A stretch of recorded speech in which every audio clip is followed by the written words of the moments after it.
Well, good evening, everyone. Welcome to the Palos Heights Public Library's virtual programs. I'm Janine. I'm head of public services here at the library. And tonight we are here for boating safety. But while we wait to get started, why don't we go over some of the programs we have coming up? June 1st starts our summer reading at the library. So you can, summer reading programs, which we have for kids and for adults. So you can go to our website at phlibrary.org, and it's all going to be online this year. So you can log in to the summer reading site and record your reading and get chances to win prizes all summer long. So it's kind of fun. You got to try it. We also have on Tuesday, June 1st, The Power of Nonviolent Struggle for Social Change. And that's a program that's sponsored by the Illinois Humanities. And we have speaker Henry Cervantes will be here to give us a background on that. And we're looking forward to that. And then Grammy-nominated singer and performer Dave Rudolph will be here on Thursday, June 3rd for his singer-songwriter show. Playing the classics from the great singer-songwriters, Cat Stevens, Simon and Garfunkel, the Beatles, and his own original music as well. So join us for that. On Tuesday, June 8th, we have South Pacific. We have presenter Barry Bradford will be here to talk about Rodgers and Hammerstein's classic musical South Pacific, and we will learn why. When it came back out, back out in 1947, I think, it was called South Terrific, and he's going to talk about the impact of this musical upon our culture and life today. And for those of you who do have the traveling bug, join us on Thursday, June 10th. We have the Parks of Montana and the Dakotas, where the buffalo roam. Nancy McCauley will be here to talk all about what you'll find there, where to go, the best sites. So join us for that. And on Wednesday, June 23rd, Leslie Goddard will be here to portray the artist Georgia O'Keeffe, and we will learn all about her and her art. So join us for that and many other programs. Of course, these are all virtual, so you will need to join us through our website, phlibrary.org, to register to get the link, just like you did for tonight's program. A few housekeeping reminders. Your cameras and video have been turned off to avoid any interruptions during the program. But if you have questions for our presenter, you can put them on the Q&A or in the chat. So tonight we are here for boating safety, as we said. We have Public Affairs Staff Officer Terry Paggi is here from the Coast Guard Auxiliary Division 37. So Terry, thanks for coming out here tonight. And we're looking forward to your program. I'm going to stop sharing my screen, and so we can look at what you brought with you. All right. Thanks, Jeannie. Let me see. Let me do that. And start there. Okay. As Jeannie said, my name is Terry Paggi. I'm with the U.S. Coast Guard Auxiliary. Just to give you a little bit of a background on what the auxiliary is, we are a uniformed, all-volunteer force multiplier for the U.S. Coast Guard. Back in 1971, in response to the increasing amount of fatalities involving recreational boating, Congress had mandated that the Coast Guard would be required to provide public education to boaters in an attempt to lower the fatality rates. The auxiliary, which has been in existence since 1939, is probably about the best suited for this. We are actually about as large as the actual Coast Guard. The active duty Coast Guard is actually a little bit smaller than the New York Police Department. So by us picking up the public education part, it allows them to concentrate on other missions that are deemed critical. We are allowed to assist the Coast Guard in any type of mission, with the exception of combat and law enforcement. So if anybody has any questions about the auxiliary, or if you are interested in possibly seeing what we're all about, you can always contact me after this, and I would be more than happy to speak with you. We don't require that you have any prior military service, though some of us do.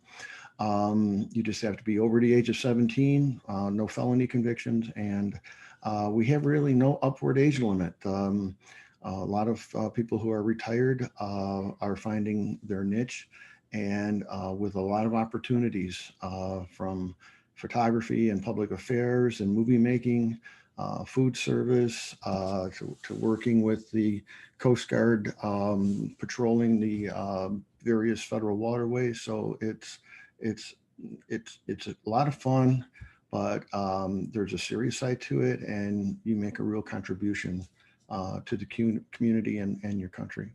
So today, what we're going to do is just go over what are the federal boating requirements for recreational boaters. Um, we don't cover state regulations. And so therefore this will be just a big overview. However, there are several divisions that are offering, it's an 8-hour virtual boating class. I believe it's 2 4-hour days, and they do offer, after an exam, you are provided with a certificate, and many insurance companies give discounts then for individuals that have taken and passed the boating class. So we're going to talk about some of the fundamentals of staying safe on the water, your federal legal requirements, referencing current Illinois law, and some practical resources. Okay, so some of the fundamentals of staying safe on the water. This is a big one. Wear a PFD, also known as a personal flotation device. This week actually happens to be National Safe Boating Week. It runs from the Saturday before Memorial Day up into the Saturday and going into the Memorial Day weekend. So it's the 22nd through the 29th this year. We only have with us right now the statistics for 2019. 2020s are not ready yet. However, the cause of death in 79% of boating accidents is drowning. And not surprisingly, 86% of those fatalities are from individuals that are not wearing a life jacket. Here in Illinois, 14 people lost their lives in boating accidents in 2019. All of them were due to drowning, and 9 probably may have survived had they worn a PFD. These things save your lives. There's no disputing the facts. Much like safety belts, seatbelts protect people in motor vehicles, these devices will protect you should you go for an unexpected swim. Just like on the roadways, alcohol and drugs also play a huge part in boating accidents. Actually, if I can, I don't know if I can move this little, there we go. All right. So actually 50% or 7 out of the 14 fatalities that happened in Illinois involve some type of alcohol or drug impairment. Just like in the state law for motor vehicles, the presumption of being under the influence is 0.08% of blood alcohol. The Illinois Conservation Police in 2019 issued 176 citations for operating under the influence. So there's approximately 200, close to 230,000 boats registered in Illinois. This does not include any type of human-powered paddle craft like rowboats, canoes, kayaks, or stand-up paddles. Okay, we should assume that police will only catch 1 out of every 100 operating under the influence operators at any one time. The law enforcement agencies that do cover the waterways, in addition to the Coast Guard, you have the Illinois Conservation Police, and in some areas, some of the sheriff's departments do have Marine units. I spent 22 years as a law enforcement officer. So if one of these police Marine units makes an arrest for operating under the influence, that pretty much takes them off of the water for most of the rest of their shift. So then there's nobody out there looking after the public because they are in there processing these individuals. So this means that probably 1 out of every 10 boater that you may encounter on the waterway will probably have some type of impairment.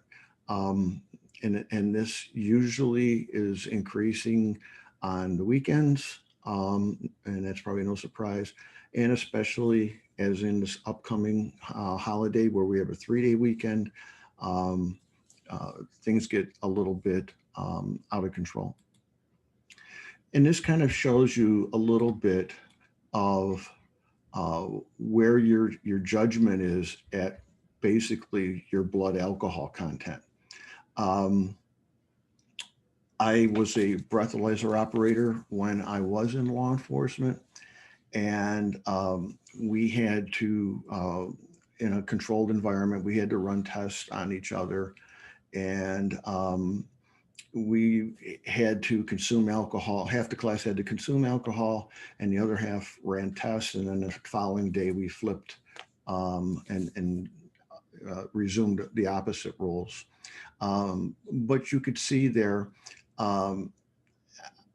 just adding even the smallest amounts of alcohol actually reduces your eye-hand coordination and your response to incidents. So if something happens where you have to make some type of emergency maneuver, chances are you will not be able to do it. And one of the things here, this shows how alcohol actually affects your body. So, and what they're using is 1.5 ounces of actual hard liquor, a 12-ounce beer, or 5 ounces of wine. They all are about the same when in that amount. So a lot of it has to do with your physiology. People with a smaller body weight will become legally intoxicated very quickly. So somebody who weighs like 100 pounds, after 2 drinks, they're at a 0.08. And, as you go up to 120, 140, and then we start getting into my weights above 200, it may take several. However, a lot of it has to do with the food that you are consuming, because what alcohol does is it goes into your stomach and it goes into the bloodstream through the lining of the stomach. And so if you have food that you're eating while you are consuming, it will, what it'll do is just delay the amount of the alcohol actually leaving the stomach and going into your bloodstream. But eventually it will make it there, and your impairment will also follow. We ask that people be proactive.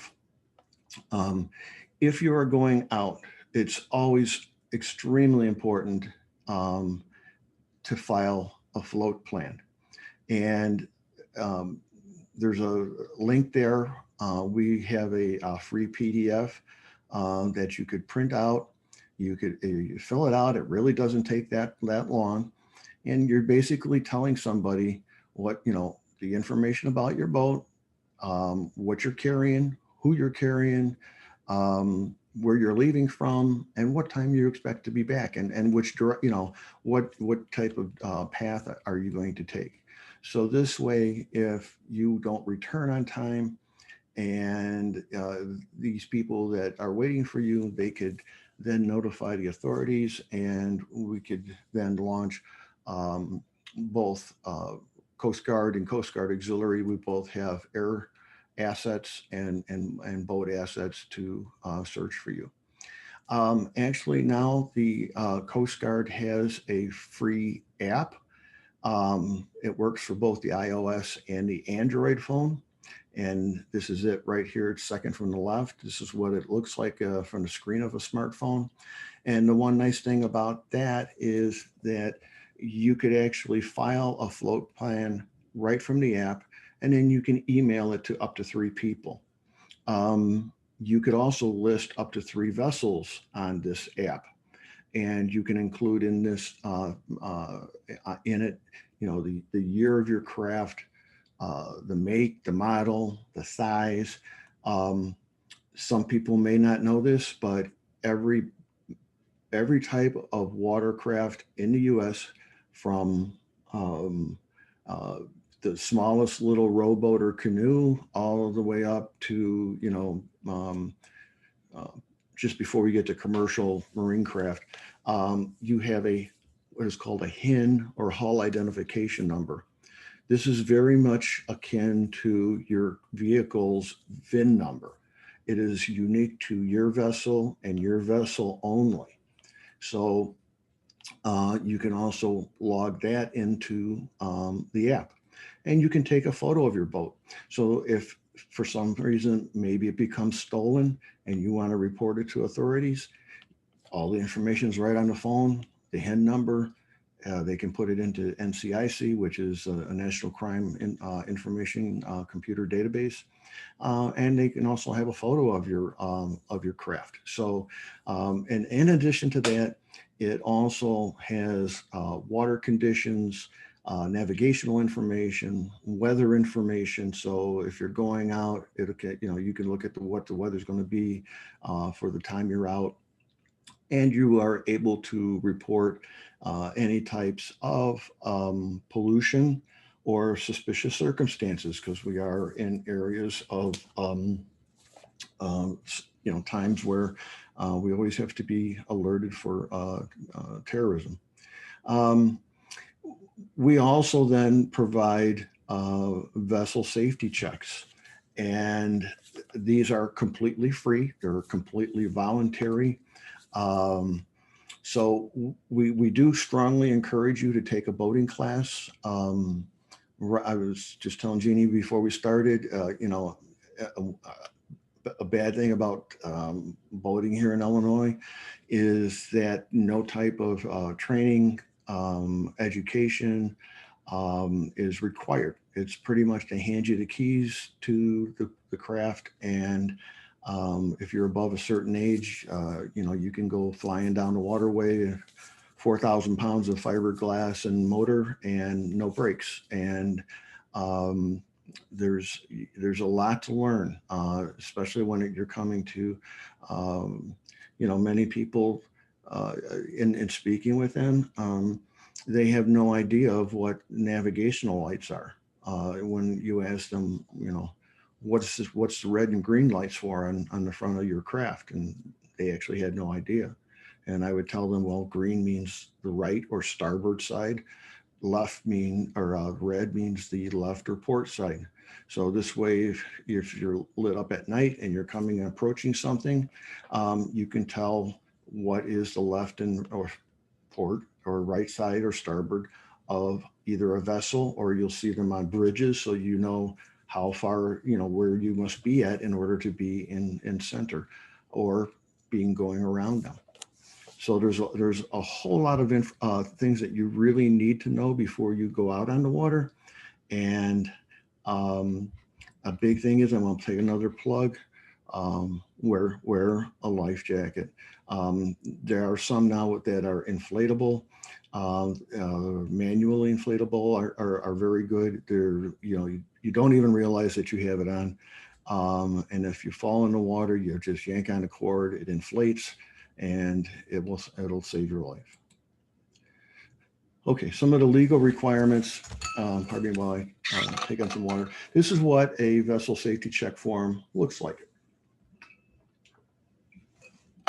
And this is what the sticker looks like that is good for 2021. We just did a bunch of these in Moni for the Will County Forest Preserve District. We were inspecting kayaks. And so everybody that passed got a sticker, and then they got a copy of the vessel safety check. This is a non-carbon copy type of form. These are completely free. We cover all the federal regulations. And if you pass, you get a VSC sticker. And if you fail, we don't report you. There's no fines. We just tell you what you need to do in order to make yourself compliant with federal regulations and boating. So this is what it looks like for the form. So we're just going to go through just a few of these that we really see a lot as far as issues. And these are the display of the registration numbers in the current year's registration decal. Some people, really don't know. So they really should ask. They can contact the Conservation Department. They can contact the Coast Guard, and, we will tell them, okay? So, they must contrast in color from your boat hull. They must be a minimum of 3-inch block letters, and they're formatted from the left to right. And you must have one on both sides of the front, the bow of your vessel. So in Illinois in 2019, 353 citations and warnings were issued to individuals that were operating boats on Illinois waterways by the Illinois Conservation Police. And these are broken down into various for, the improper display or failure display or failure to transfer a certificate. So very much like a car, these have certificates of titles, and sometimes people transfer them without transferring the paperwork. And this actually gets them in a little bit of trouble. And the fines for these things are not cheap. So right now in Illinois, certificates of registration are not required for non-powered boats. So so if it's a canoe, a kayak, it's a sailboard, or it's a state or federal owned vessel, somebody who's visiting Illinois and they're here for less than 60 days, or Coast Guard documented vessels that are operating in Illinois for less than 60 days. These are very large craft in excess of 5 tons or more. These would be more commercial type craft. All right. We're going to check to see if you have flotation devices. You must have one type 1, 2, or 3 PFD for each passenger in your craft. They must be in good condition. So if they got tears in them, if they have some rot or mold on them, they are not serviceable, and you can get cited for that. If you have young children, I grew up in a time where parents usually bought stuff for their kids to grow into. A PFD is not something that you would want for that. Kids grow pretty quick. Buy them a new life vest every year. If the life vest is too large, if they are forced into the water, they can actually slip through the bottom and drown. So in addition to carrying a PFD for each passenger, vessels of 16 feet or longer, with the exception of kayaks or canoes, you must carry a type 4 throwable device, and we'll see what those are in a minute. Anybody that's under the age of 13 must wear a PFD at all times on any vessel under 26 feet when you are underway. Also, we have done inspections where we asked to see the PFDs, and they pulled them out and they're still wrapped in the original plastic that they bought them in. They must be readily accessible. And if they're still wrapped in plastic, they are not readily accessible. So I thought I would share that. This is probably the bulk of the citations written by the Conservation Police here in Illinois, were for PFD related incidents. As you could see there, the big one that they will write you for and not give you a warning is the individual being under 13 and not wearing a PFD. They do allow, they do issue a certain amount of warnings for having a PFD in an activity not approved for that type of PFD, or also not having the throwable type 4. All right, I gotta move my little thing over here. And these are showing you what the actual different types of life jackets are.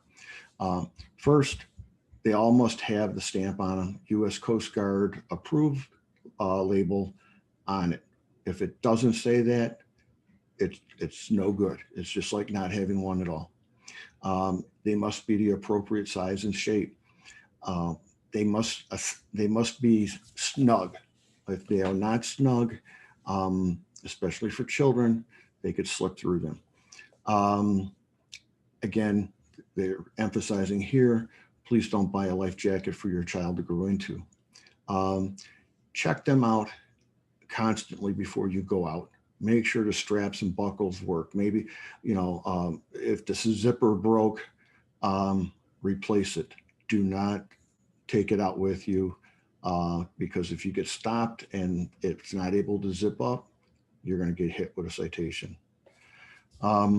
So you can see these, the type 1 here. These are designed for if you're going offshore.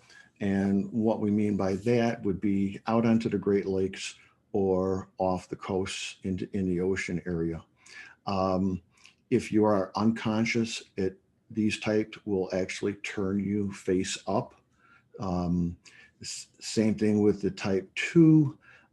If you are unconscious, these will designed to turn you face up also.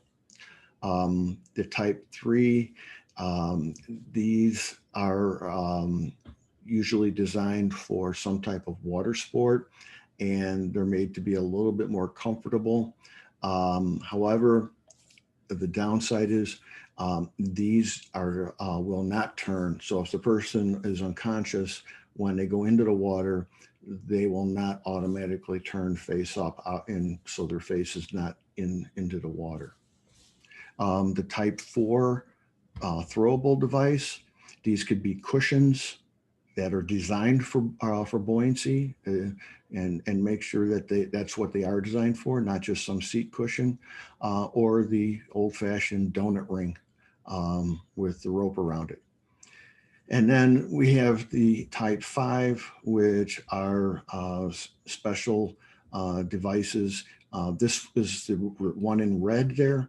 This is the inflatable one. There's a handle that you would pull on, and this whole thing inflates to give you something like this orange thing here.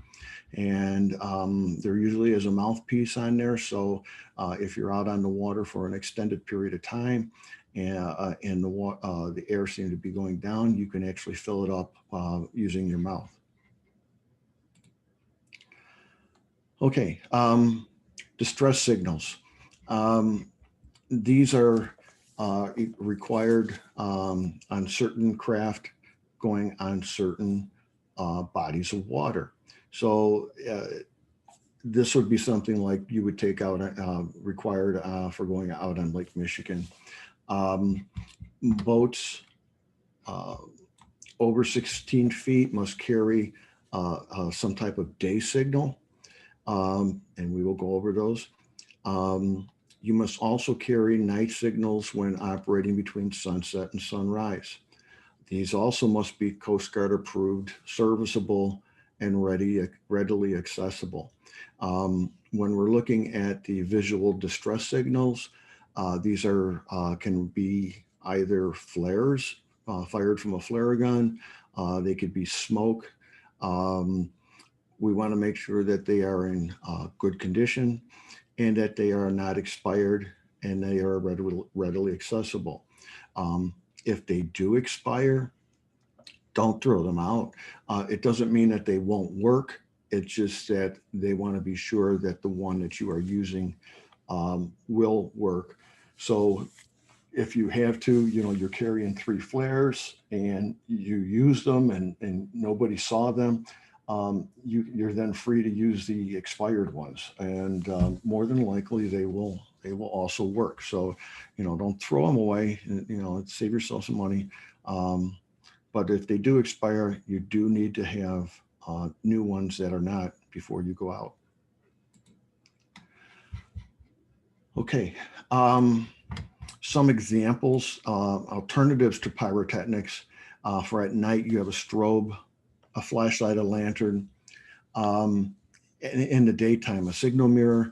They have various types of red, orange flags. They have, I think it's like a black square in the middle, and it means please send help. And there are various hand signals that you could also utilize to summon some type of assistance. So, like the floating orange smoke.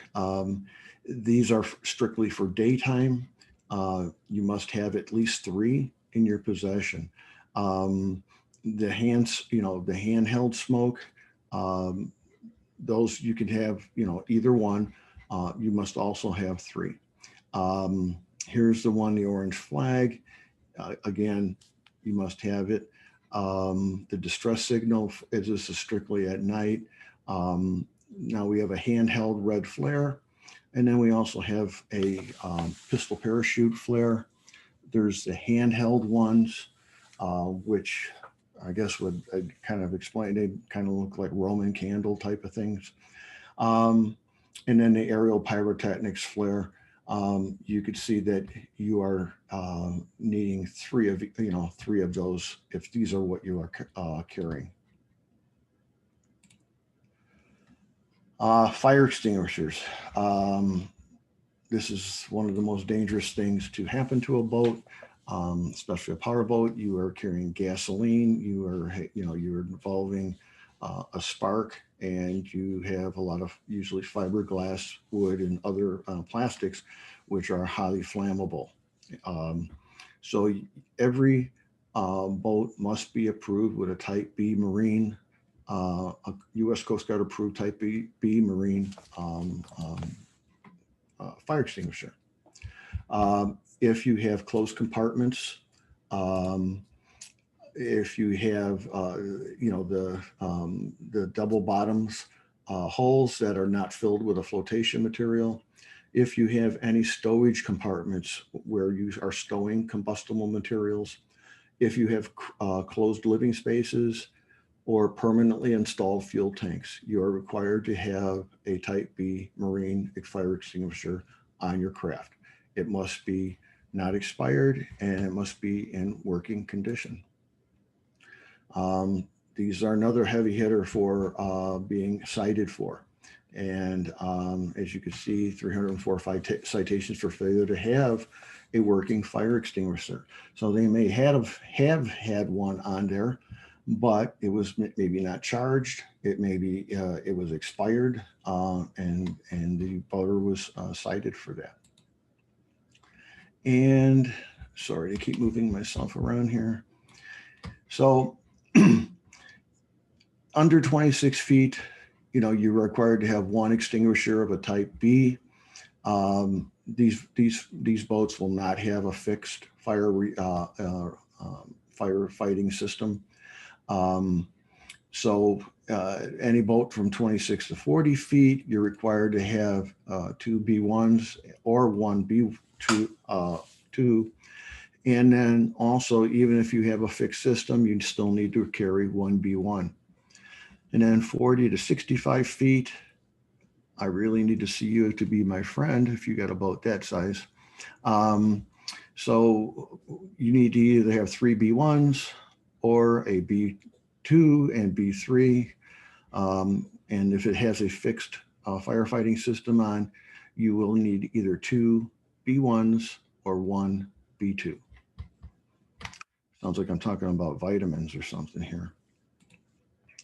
Ventilation systems. So any boat designed after 1 August of 1980, they should have some type of powered ventilation system. So if we're inspecting your vessel, we will ask you to turn it on and we will listen to it to make sure that it is working.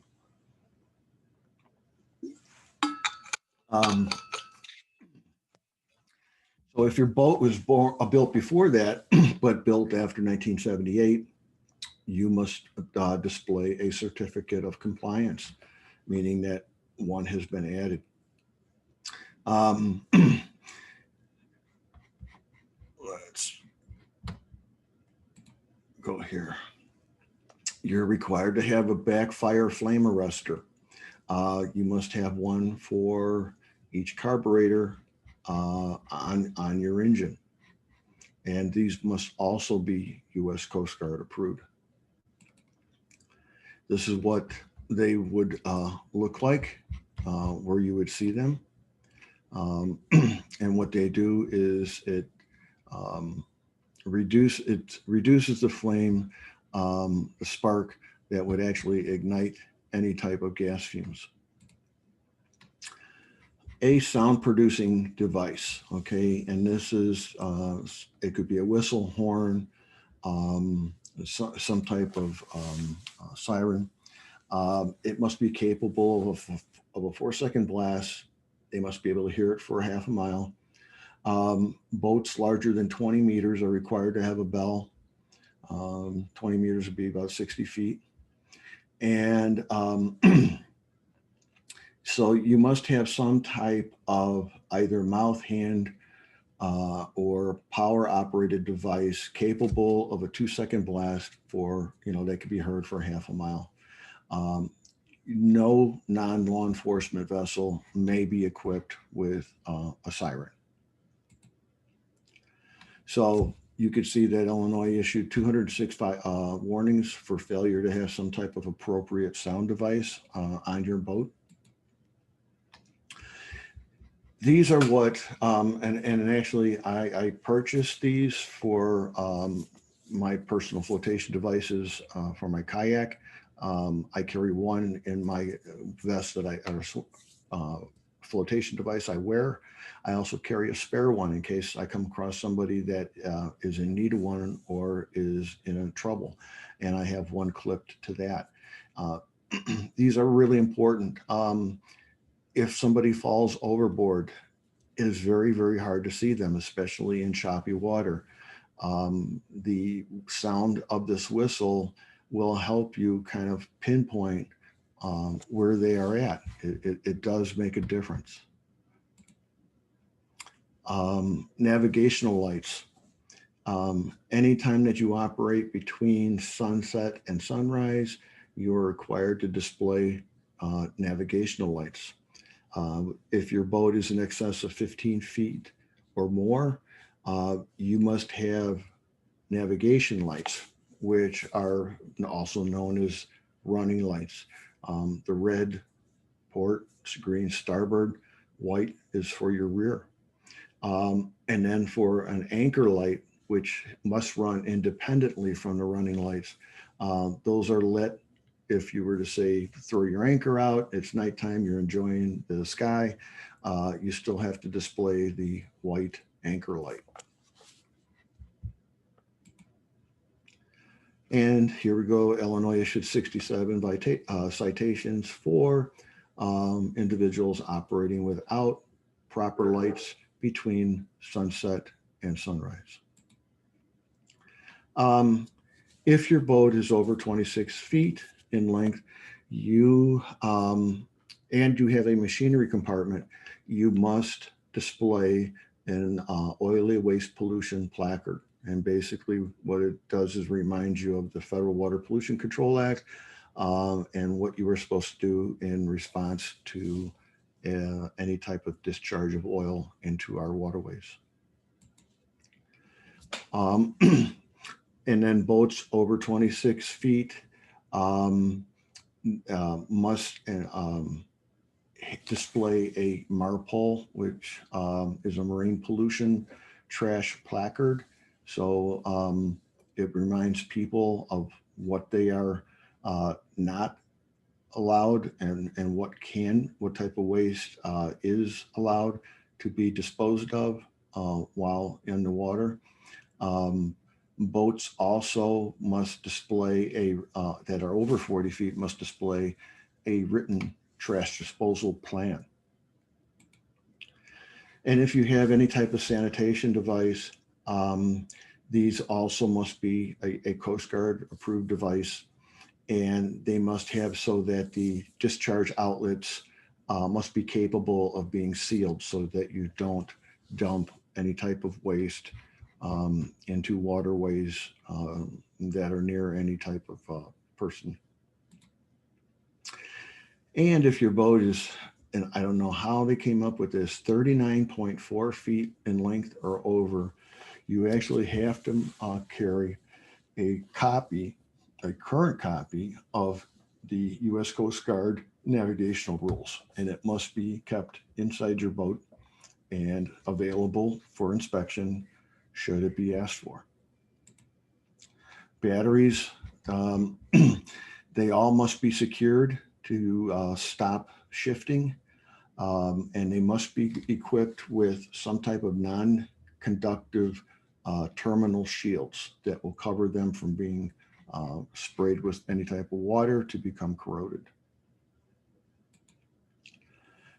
So batteries, as you could tell, are another big one for citations for either improper or no battery covers or placements.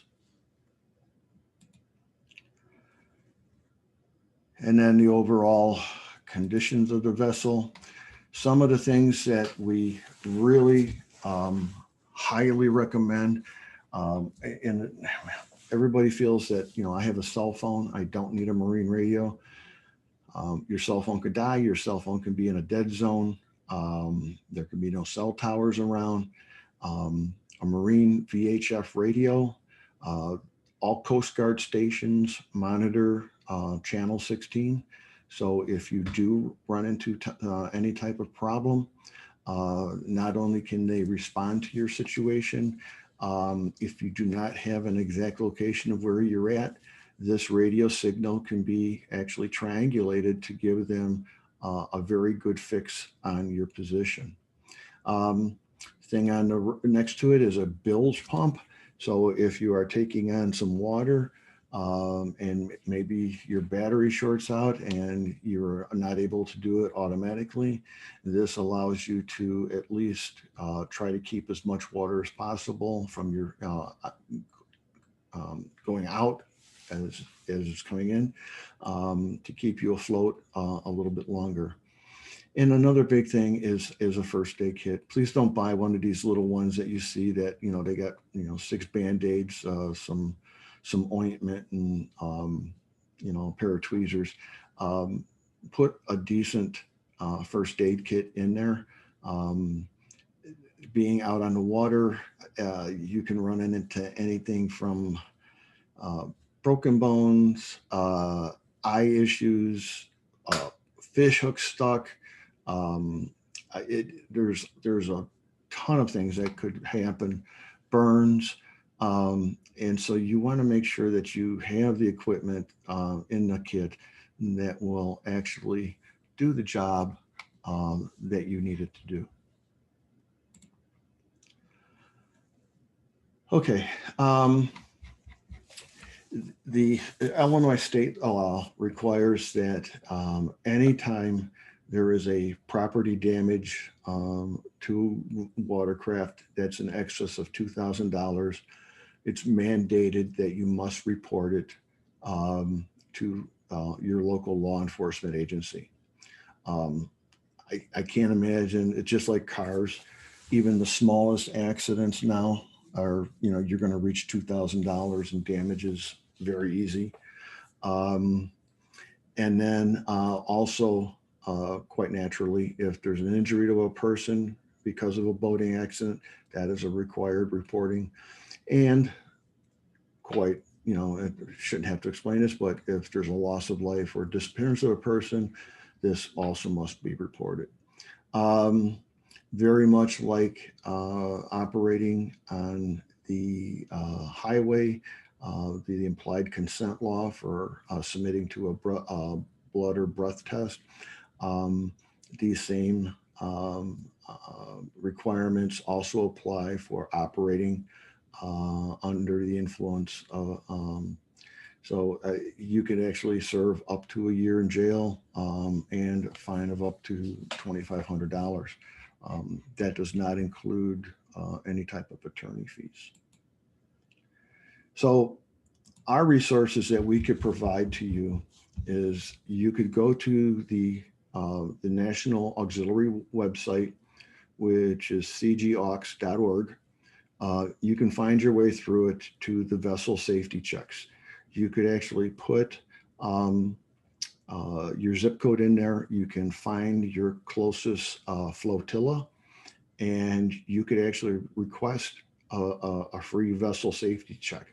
I know I go out and into my neighborhood and people who live in and around me. I do these all the time because they keep their boats in their garage and they don't, they don't have a slip. We also, if you find who your local flotilla is, or if you just start following, like say on Facebook or Twitter, some of the local Coast Guard Auxiliary divisions or districts, it's good to kind of follow them all, because if we are going to be out at certain marinas, I'll just give you a heads up, June 5th, we're going to be down at Heideke Lake, and we're going to be doing vessel exams on powerboats. So if you're down there and happen to be fishing in the area, stop by. We'll be out there from about 10 to 2, and we can give you a free vessel safety check. One of the nice things about these are if you are stopped by conservation police, if you're stopped by the Coast Guard, and they see the sticker in the windshield of your boat, it doesn't mean that they're not going to conduct an inspection, but by seeing this, they know that you already took the time to meet with the auxiliary. We went through the inspection process, and we felt that you had all the equipment aboard. They may even just tell you have a happy day, or they may not spend as much time and detail in the inspection. This is just what it looks like. It's this form right here. You can put in all your particulars, and if you can bring your boat to the examiner, that's great. But if not, sometimes we try to do a bunch of them together. So if you're in a certain area, and we may try to secure do 3 or 4 at the same time, and that way it's a little bit more efficient. This is what the web page looks like, and if you notice over to the left, it's nationally 80% of the fatal accidents involve people who have absolutely little or no instruction in boating. So it's pretty much just akin to giving somebody the keys to a car and never going through driver ed and telling them to go out and have some fun. So all totaled, had the people that received these citations or warnings, the Illinois that issued almost 2,400 of them in 2019, and these would not have been done if these individuals would have taken part of one of our free vessel safety exams, because everything that we would have caught and pointed out would have saved them some time and money. Just as I mentioned, we also offer various classes.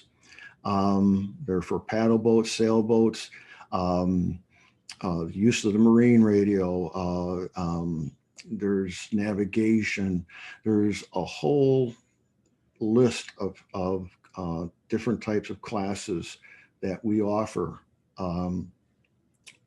Most of them are free. There's a couple of them, the 8-hour one, I know it's a price, I believe it's like $35 or something like that. It's very reasonable. And you're giving material, and then there's an exam. And like I said, many of the insurance companies, once they see that you've gone through a public education class, they do give you a discount on your boat insurance. So Illinois issued 1,360 citations for issues covered in all these classes that we teach. So whether it's, the careless operation, where you're putting passengers, operating in restricted areas, these are all things that we cover in our public education courses. And again, this would save people money and the time of having to deal with these issues. So again, booze and boats don't mix, boats safe, and let's make this a non-fatal Memorial Day weekend. Okay, if anybody has any questions for Terry, you can put them in the chat or the Q&A.